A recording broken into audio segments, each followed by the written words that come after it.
Hello.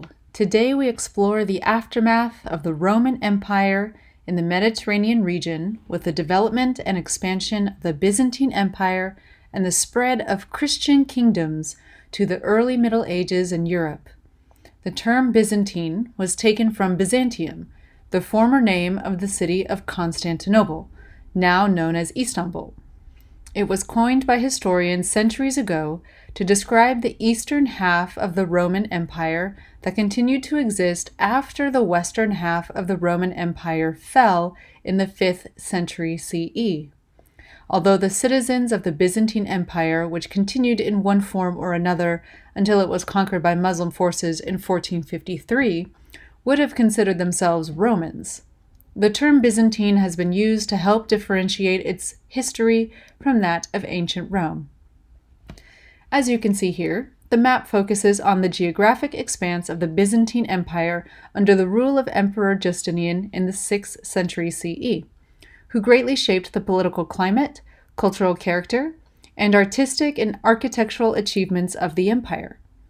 When he rose to power, the Byzantine Empire was limited to the eastern half of the former Roman Empire, but upon Justinian's death, it extended well beyond to include former Roman holdings in Italy, North Africa, and southern Spain. Before the fall of the Roman Empire, Christianity had gone from being an outlawed underground practice to the official state religion. The Roman Emperor Constantine converted to Christianity before he died, and the religious practice continued to spread throughout the decades and centuries after the fall of Rome in 476 CE.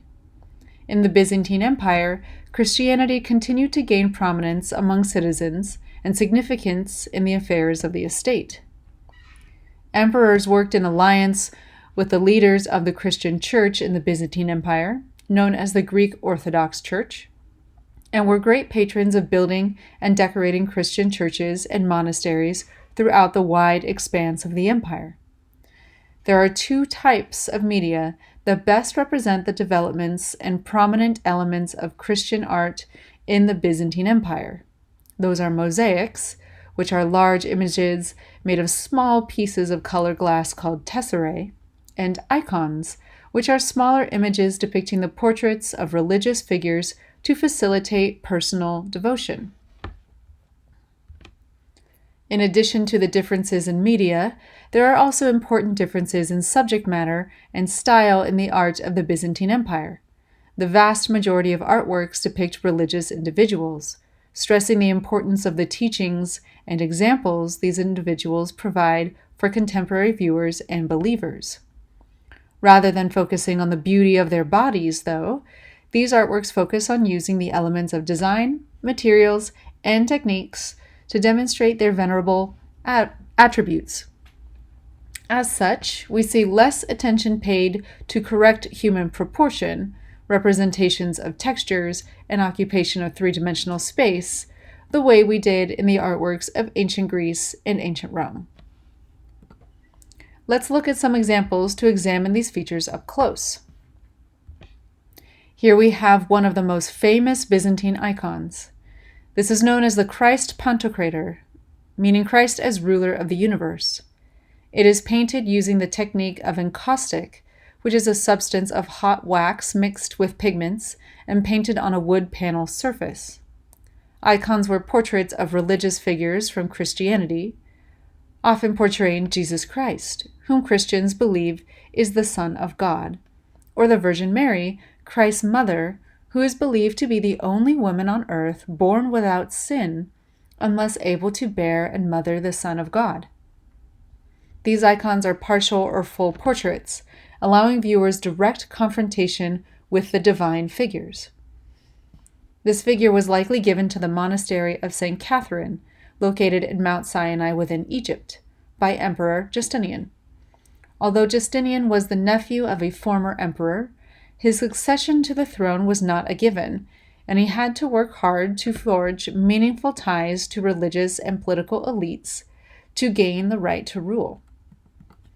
During his reign, he maintained control in the outer reaches of the Byzantine Empire by making his presence felt through artistic patronage as well as political control. The Christ Pantocrator stares back at viewers in close proximity. A brilliant golden halo surrounds his head, signifying his divine status. But if you look closely, you'll see two different versions of Christ, referring to his miraculous dual nature as both the Son of God and a man who lived on earth. Christ's proper left side, our right side, appears aged, worked by the ravages of time and reality, with his arm cradling the Gospels that contain his teachings during his time here among men. However, Christ's proper right side, our left side, appears forever youthful, untouched by the effects of this world, as his hand displays a sign of blessing only the divine can bestow upon men. In subtle but significant ways, this icon invites the viewer to continue looking and finding more, encouraging meaningful contemplation of the subject. Emperor Justinian declared the city of Ravenna his capital of the western reaches of the Byzantine Empire. Ravenna is located on the east coast of the Italian peninsula, formerly of the Western Roman Empire. To cement his political control here, Justinian commissioned a fantastic central plan church dedicated to the martyr San Vitalis. This plan shows how Justinian's church did not follow the traditional basilica plan, but instead provides visitors an overwhelming experience as they are engulfed on all sides by the architectural and decorative splendor.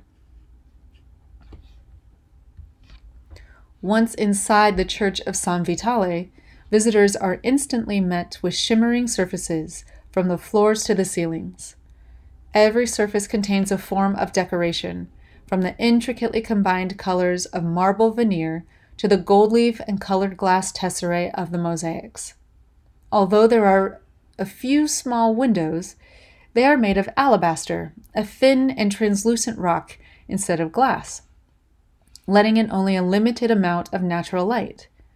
Walking into this space from the bright Italian sun is a disorienting experience, meant to make the visitors stop in their tracks and adjust to the otherworldly golden visions around them. We see here the apse containing the altar space, where the most sacred rituals of the Christian Mass would take place. It is here that the ceremony of the Eucharist would occur, where bread and wine are presented in remembrance of the body and blood sacrificed by Jesus to redeem the sins of man. Overhead, an image of Christ in purple, the color associated with kings, floats on a blue orb that represents the entire universe, surrounded by other religious figures. To his immediate right and left are the angels Michael and Gabriel, who bear wings, and outside of them stand pictures of Bishop Ecclesius, who founded the church, and Saint Vitalis, the martyr to whom this church is dedicated. A closer view shows the opulent amount of decoration within the space around the altar and main apse. Geometric designs and vine or floral motifs cover a tremendous amount of space in the columns, arches, walls, and ceilings, while images of significant holy figures and stories from the Christian scriptures take up the wider spaces of wall. We can see how the architects of the Church of San Vitale borrowed many architectural elements from the Romans, such as the columns, arches, and semidomes.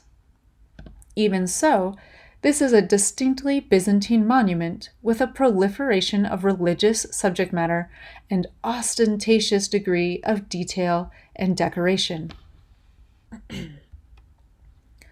Below the mosaic of Jesus, flanked by angels and religious figures, are two large mosaic scenes of the Emperor Justinian and his attendants on one side, and the Empress Theodora and her attendants on the other. These two large mosaics flank the altar space and occupy the area just behind the main altar table, where the ceremonies would occur, giving both emperor and empress privileged proximity to the most holy of rituals. We will start by examining the mosaic depicting Emperor Justinian, shown here in the center of the scene, wearing the royal purple robes and bearing a beautifully bejeweled crown. Notice that he also bears a golden halo around his head, suggesting that he also holds a holy status, even though he is the political ruler and not spiritually divine. The religious officials are to the right, bearing the instruments of the liturgy, or the elements and readings that form the religious ceremony, and Justinian's attendants and followers are to the left. The artist has not given much attention to making the scene look naturalistic. The bodies of the men all appear to be the same size and each share an unnaturally elongated shape, and their feet seem to hover at an awkward downward angle on the ground. There is no sense of atmospheric perspective. Instead, a brilliant gold background allows the purple figure of Justinian to stand out. He bears the vessel that would hold the holy bread for the ritual of the Eucharist, suggesting that he had an important role to play in the most meaningful events and blessings bestowed upon the Church. All around the scene are intricately detailed patterns of alternating shapes and colors, giving the entire visual space an elegant and opulent effect. Even more surprising than Justinian, present and haloed in the church mosaic, is seeing Empress Theodora present and haloed in the church mosaic. Theodora was rare among women in many ways. She rose to prominence from questionable moral means. Many historians point to the fact that her parents were entertainers and that her career before becoming empress consisted of dancing, acting burlesque performances, and serving as a courtesan and mistress for powerful political leaders in Constantinople. She was known as a great beauty, and many women rose to fame out of obscurity by winning beauty contests and becoming the wives of emperors and other nobles as a result. Justinian was no doubt incredibly taken and influenced by her, and he went so far as to have Theodora crowned empress and named his co-consort, making her equally important and powerful as he. Like Justinian, Theodora occupies a central spot in the image and bears all the same attributes of royalty and divinity. She is draped in purple robes, she wears an elaborate bejeweled headdress and crown, and her head is encircled by a brilliant gold halo. She has several well-dressed female attendants at her side, who seem to wait underneath a canopied space, and she herself occupies a domed or canopy space as well, suggesting an interior setting.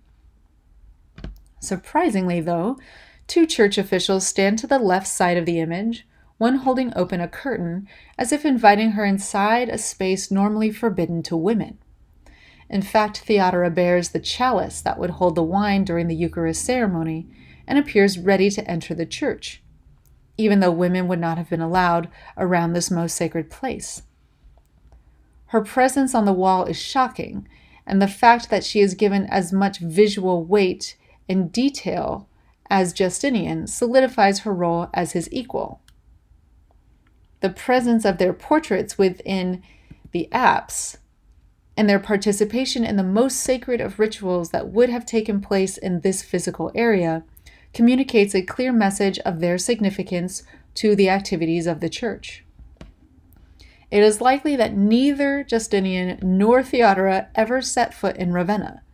However, they still wanted the citizens of Ravenna to be familiar with their likenesses and be reminded of their importance and ultimate authority as emperor and empress. Christianity may reign supreme, but it could not eclipse the influence of the political rulers.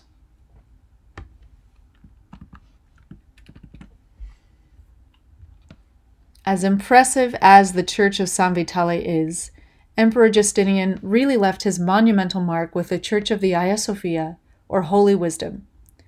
This church was built upon the location of a former church of the same name, only Justinian wanted this building to be nothing like anything that had ever existed before. He borrowed many of the design ideas from ancient Rome, such as the basilica and the central plan and dome. Only he wanted to erect a building that combined both of these architectural plans at a size no one had ever dreamed possible.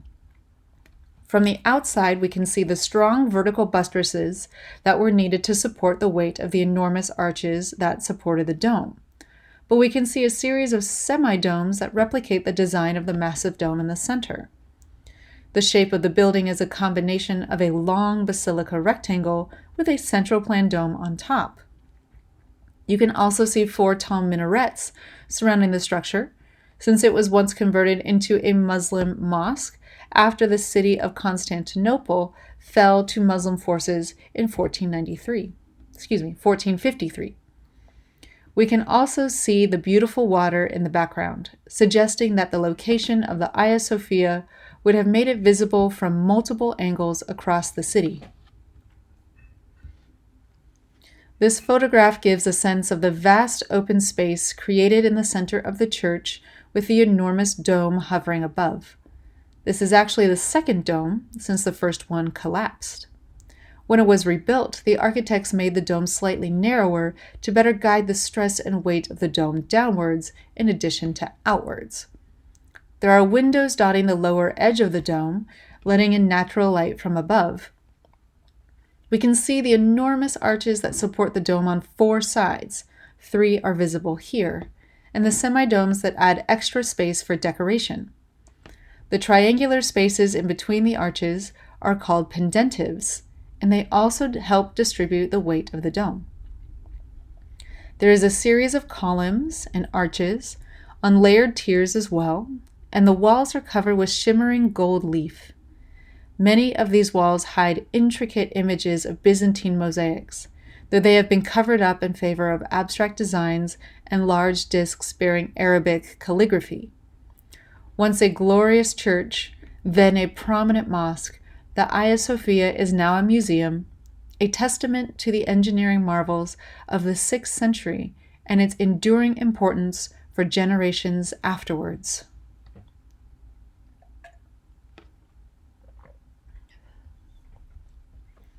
We now switch gears to bring our attention further west and north of the Byzantine Empire. At the same time that the Byzantine Empire was stretching further west across North Africa and east to the Levant, Christianity was also becoming the dominant religion and political force in Central Europe through a confederation called the Holy Roman Empire. This empire consisted of several large regions controlled by independent princes, dukes, and lords, all allied with the Catholic Church in Rome. We will focus here on a couple representative examples of what art and architecture displayed and communicated for Christians living in the areas formerly controlled by ancient Rome from around the 8th through the 13th centuries. Germanic and Frankish kingdoms controlled much of the area previously controlled by the Roman Empire upon its demise in the 5th century. The Catholic Church had grown in size and strength in the prevailing years, seated in Rome and led by a series of leaders called popes. What changes from the collection of independent kingdoms and haphazard lands owned and run by the Church in Italy, called the Papal States, is the realization of a mutual need for religious and political authority. This realization culminates on Christmas Day in the year 800, when the Frankish king Charlemagne is crowned Holy Roman Empire by Pope Leo III. For the next 1,000 years, the territories of Central Europe maintain a close affiliation through this moniker, though it is more of a confederation of independent states than a true empire. Charlemagne instigates specific reforms, but allows regional rulers to maintain control over their own lands for the most part. During this time, Christian imagery is still the main subject matter for artworks. Many of the stylistic features of Byzantine art depictions of religious figures continue in the art of the Holy Roman Empire as well. Religious architectural campaigns are also undertaken, with the purpose of providing enormous cathedrals that house relics. Relics are objects that were touched by holy figures, such as garments, or are remnants of the holy figures themselves, such as bones, that were believed to have healing properties and the ability to perform miracles for believers. We will look at two types of media that best represent the artistic developments during the late antique and early medieval period of this large geographic expanse: illuminated manuscripts and churches. Illuminated manuscripts are pages of text bound into book form. They contain the teachings of Christianity in the form of the books from the Old and New Testaments of the Bible, the scriptures recognized by the Christian faith. These texts were handwritten and copied word for word by scribes and monks, individuals who devoted their lives to the practice of religion. These manuscripts often contained margin illustrations or full-page miniature paintings, called illuminations. Only wealthy individuals could afford to commission such beautiful books for themselves, but their intricacies and designs were meant to invite readers to linger on the words of the page and contemplate the lessons provided for long periods of time. This example is open to a full-page illumination depicting the Gospel writer St. Matthew on the left and the text opening the chapter to the right. Notice the use of gold ink here, making the words stand out from the page as if they had a power and light of their own. The portrait of St. Matthew is a prime example of work from the movement known as the Carolingian Renaissance, a period of cultural achievement under the reign of Charlemagne in what is now France. Key features of this movement are the attempts at great naturalism, with the realistic posture and emotion shown in his facial expression, as well as the attempt to place St. Matthew in a real outdoor environment. The hurried lines of the landscape and his fabric contrast with the thoughtfully planned and organized text on the other page. There is an odd sense of multiple perspective here, though, that shows the artist was more interested in having the reader understand the priorities of the image, which is the writing and teachings of Jesus, as seen with our clear view of the blank pages he writes on. Even though realism is suggested with the forms and colors, the perspective betrays the real interest here, which is showing the actions and focus of St. Matthew, reminding us to focus on the text in front of us as well. Not all imagery was devoted to historical religious figures. Hildegard of Bingen was a novelty for her time. At a very young age, she began receiving visions from God in the form of disorienting lights, sounds, and headaches, and she entered a convent officially at the age of 14, after 7 years of already living and studying with the nuns, or women who removed themselves from normal society to devote their lives to religious service. We see Hildegard in the center, having one of her visions from God, in the form of a red flame coming down from the heavens to her head, and she seems ready to record the vision on her blank slate. Her attendant stands by, always close, whereas the scholar monk Volmar is seated at the left, helping to translate her visions into a collected book. Monks and nuns would have had strict rules about associating with one another, considering the vows of chastity they took as part of joining their religious communities. So a protective brick wall stands between them. Colorful ink and gold leaf covers the entire space of this image, leaving no room for your eye to rest. Likely the pages that follow this image contain the revelations from Hildegard, captured in her book Liber Scivias, copied many times. In addition to this book, Hildegard also produced texts outlining medicinal and herbal treatments and regimens, cosmological and astronomical observations, and other practical information for small but an influential audience of educated individuals in the early medieval period within the Germanic lands of the Holy Roman Empire. Though many of her original works are lost today, the memory of her extraordinary achievements and the many visual representations of her in illuminated manuscripts remain a testament to her brilliance. We finish by examining two prominent types of church architecture within the lands of the Holy Roman Empire. The first is called Romanesque, which refers to churches made soon after the fall of the Roman Empire that copied the basilica plan from the Roman civic buildings.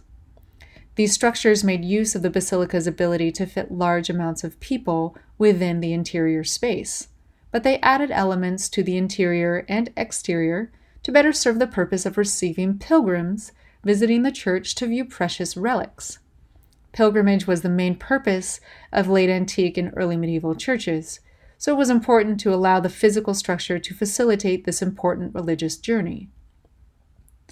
The second type of church architecture is called Gothic, which refers to churches made beginning in the 12th century. These churches contained elements designed to increase the height, width, and elaborate detail of the structures. They are originally based on the basilica plan, but added a portion base called the transept, which bisects the main rectangle of the basilica perpendicularly to create the shape of a cross. These churches were also meant to attract and serve pilgrims, and did so through visual amazement just as much as the lure of precious relics within the church's holdings. Even before the Roman Empire officially dissolved, the foundations of Romanesque architecture were developed. This is one of the oldest Christian churches in Rome, called Santa Sabina, and it influenced Romanesque architecture for centuries afterward. As you can see, its main design features consist of the long rectangular basilica shape, though the architects have added extra aisles on either side and semicircular apses at the end to designate the most sacred spot in the church, the altar. From the outside, Santa Sabina doesn't look too impressive with its simple brick exterior.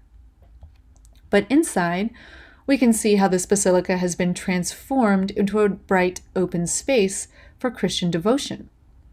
The extra aisles to the sides of the central rectangular space, called the nave, allowed for more people to fit within its walls during religious services. The recycled Roman elements are clear from the fluted columns, Corinthian capitals, and round arches. But the purpose of this space is quite different from the Roman basilica. Instead of being used to conduct political affairs, the space is used to worship together. The light shining through the rounded windows would create a bright reflection upon the white marble, giving the visitor an impression of a divine presence in the space. Quite different is the first foray into Gothic architecture with the Chartres Cathedral, just southwest of Paris in France. The west facade seen here still shows the thick walls and narrow windows on the lowest areas of the church, but it quickly changes as your eye moves upwards. What we see before us is in fact a hybrid church. The original held a very sacred relic, the tunic of the Virgin Mary, believed to have been worn during the birth of Jesus Christ. A terrible fire in 1194 consumed the old church and much of the town of Chartres, and residents feared the tunic lost. Miraculously, monks emerged days later from the basement of the church to reveal the tunic untouched, and in response, the church leaders proclaimed a bigger and better church must be rebuilt. For the next several decades, the people of Chartres gave most of their prized possessions and tremendous amounts of time and labor to the construction of this church. There are three architectural innovations that make the Gothic cathedral possible: the pointed arch, the ribbed vault, and the flying buttress. You can't see all of these elements in one photograph, so I will point them out and describe them over the next couple slides. From this angle, you can see the stone arms that seem to protrude out from the sides of the church. These are the flying buttresses. Unlike the thick, heavy buttresses needed to hold up the arches and dome of the Hagia Sophia, these are slimmer, providing crucial support at precise pressure points to allow for more open space and the illusion of lightness even from stone. You can also see here the creation of the Latin cross, as the central nave moves east from the tall bell towers and the transept bisects it in half, creating the shape of the cross. It is said that the designer of Chartres Cathedral wanted to create a cross so large that God himself would see it from heaven. Here we get a chance to see the amazing stonework on the exterior of the building. Unlike the simple brick and stone exteriors of Romanesque churches, which often only had decoration in the tympanum above the entryway, Gothic churches created opportunities for decoration by adding piers and niches and even larger tympana. This is the west facade, called the Royal Portal. Before entering the space, the visitor, likely a pilgrim arriving to behold the tunic of the Virgin, would be confronted with the faces of the prophets, saints, angels, and even Jesus Christ and the Virgin Mary. Each portion of decoration tells a story or reinforces a central tenet of Christian belief, and they could be read in the same way as a text. Most pilgrims were illiterate, so being able to read these images would have allowed them to feel closer to the stories and their lessons, encouraging them to concentrate on the visual details available to them and interpret the messages in ways that would be extremely present and relevant in their lives. The central tympanum depicts Christ seated on a throne, with the animal attributes of the four gospel writers surrounding him on the left and the right. All around him, above and below, are angels and religious souls dancing for joy. In the left, we have a version of Christ before he is made into man, as if time was suspended by the power of God. The angels and probably the apostles are flanked below Christ, awaiting their good fortune at the coming of the Son of God. And finally, to the right, we have the Virgin Mary enthroned and holding the baby Jesus in her lap, which is often a symbol of the church itself. Angels and elders surround her as well. Below the tympana are the piers bearing the prophets of the Bible, saints, and martyrs from the church's history. These figures have individual attributes to allow knowing the pilgrims to identify. But in general, they share many similar visual and physical qualities. They are elongated and seem to hover in the air, showing their otherworldly and blessed status. Their drapery shows an incredible attention to detail and talent in stone carving, but not in a manner that suggests real weight and volume like we saw with Greek sculpture. They would be looking down on you from above as you walked past and entered into the building, reminding you of the long history of the church and its followers that have come before you and what traditions you are responsible for respecting and upholding. Once inside, the first thing you encounter is a large labyrinth on the cathedral floor. This would remind pilgrims that their journey is as much a spiritual one as a physical one. Before they reach their physical destination, they must slowly and carefully walk through the labyrinth, forcing them to look down and have an extended moment of introspection and contemplation of their humility before the house of God. Once through, they could look up and take in the breathtaking details. It's likely they would have never seen or dreamed a stone church so tall or a pier so colorful and light. A strange and confusing combination. How can the ceiling hover so effortlessly way up there? The answer is literally all around. Notice the arches on the right and left side of the nave. These are in a pointed instead of rounded shape, making it possible to distribute the weight farther down instead of out, and removing the need for a keystone in the center. As such, the arches can go higher and higher without concern of collapsing in on themselves. Additionally, those flying buttresses on the exterior of the building would apply pressure at the site of the most vulnerable spots of the arches, applying much needed countering pressure to hold everything in place. Overhead, we see crisscrossing ribbed vaults that act as a skeleton locking the ceiling arches into place. This allows for a vaulted roof instead of a flat roof, greatly increasing the overall height of the structure. In the apse at the end of the nave, in the altar space, we can see beautiful blue windows, allowing a colorful form of light to shine through. This particular shade of blue is unique to Chartres and has never been exactly reproduced since these original windows were made. Because of the architectural features improving the way the weight of the building was supported, the walls could be opened to provide elaborately decorated and colorful windows. The rose window arguably provides the most elaborate example of stained glass in Chartres Cathedral. The pieces are made from mixing pigment with powdered substances that have been melted and formed into a hot, liquid ball of glass. The glass ball is then blown and revolved to create a flat disc that can be hammered and separated into small pieces. Lead piping outlines the designs and figures, with the pieces of colored glass nestled in between. This creates an image reminiscent of the mosaics from the Byzantine Empire. Only now the colors are made vibrant by the movement of light through the glass rather than light reflecting off its surface.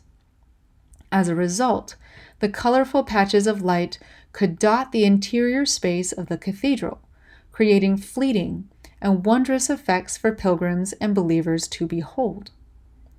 This window is known as the rose window, as it mimics the shape of a rose blossom. It depicts the Virgin Mary holding the baby Jesus on her lap in the center, and each layer of petals radiates outwards in different shapes and angles. Nearest to Mary are doves and angels, the prophets and kings. The 5 long narrow windows below the rose window are called lancets, and they depict St. Anne in the center, the Virgin Mary's mother, with the allegorical good and bad kings of the Old Testament on either side of her. The viewer would likely be expected to recognize these figures by the way they were depicted here, suggesting the ability to read these windows in the same way they could read the sculptures on the exterior of the cathedral. For a population of devoted believers who relied on the church for the teachings of their religion, having the opportunity to see versions of these holy figures and their stories for themselves and experience an intimate, personal connection with them through such astonishing beauty would have been a tremendous moment indeed. This concludes our lecture on the Christian art from the Byzantine Empire and the Holy Roman Empire.